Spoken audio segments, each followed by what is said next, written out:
Hi friends, is side cinema bus அப்டேட்டில் ஒரு லேட்டஸ்டான ஒரு அப்டேட்டோடு வந்திருக்குங்க.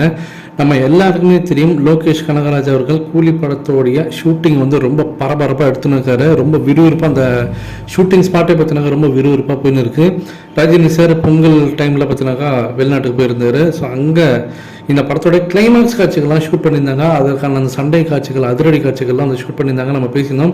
அதனால ரஜினி சார் சென்னை திரும்பிட்டார், நம்ம எல்லாருமே தெரியும். இப்போ ரஜினி சார் இல்லாத போர்ஷன்ஸ் இப்போ எடுத்துன்னு இருக்காங்க வெளிநாட்டில். அந்த டீம், அதாவது ஏ டீம் பி டீம் சொல்லுவாங்க. ஸோ மெயினான டீம் ரஜினி சாரோட காட்சிகள் எடுப்பாங்க.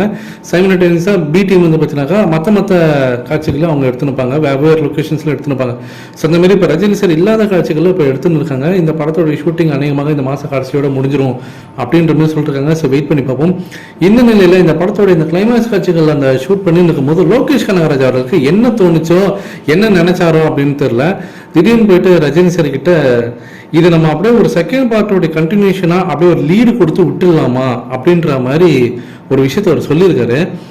அந்த இடத்துல ரஜினி சார் சட்டுன்னு அவர் மனசுல பட்டது சொல்லியிருக்காராம். என்னன்னாக்கா, அந்த கதையே வச்சுக்காதீங்க, இந்த செகண்ட் பார்ட் லீடு தரேன், அங்கேருந்து இன்னொன்று ஒரு கண்டினியூட்டி, அதெல்லாம் எதுவுமே வேண்டாம்.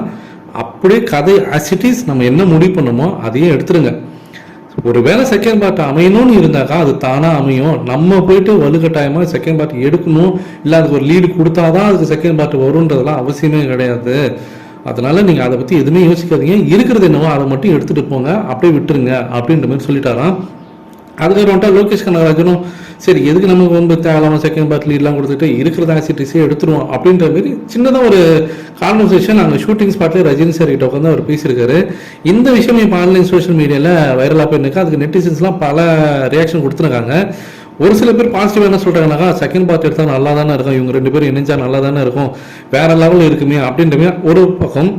இன்னொன்று பக்கம் கிரிட்டிசைஸ் பண்ணுறவங்களாம் என்ன சொல்கிறாங்கனாக்கா, லோகேஷ் கனகராஜுக்கு பயம் போச்சு, ஒருவேளை இந்த ஃபர்ஸ்ட் பார்ட் 1000 கோடி அடிக்கலாம், செகண்ட் பார்ட்டில் 1000 கோடி அடிச்சிக்கலாமே அப்படின்றதுக்காக அவர் அழகாக ரஜினி சாரை வச்சு யூஸ் பண்ணலான்னு பார்த்துருக்காரு. கடைசியில் ரஜினி சார் அதை புரிஞ்சுக்கிட்டு வேணாம்னு சொல்லிட்டாரு அப்படின்ற மாதிரி இருக்குது. நியூட்ரலாக பேசுகிறவங்க என்ன சொல்கிறாங்கனாக்கா, ரஜினி சாருக்கா அடுத்தடுத்து கமிட்மெண்ட் இருக்குது, படங்கள்லாம் நடிக்கணும், இவருக்கும் அடுத்தடுத்து படங்கள்லாம் எடுக்க போறாரு லோகேஷ் கனகராஜ். அதனால இந்த கூட்டணி மீண்டும் அமையாம கூட போகலாம், எதுக்கு இதெல்லாம் தேவையில்லாம அப்படின்றதும் சொல்றாங்க. இதை பத்தி நீங்க என்ன நினைக்கிறீங்க அப்படின்றது மறக்காம கீழே சொல்லுங்க ஃப்ரெண்ட்ஸ்.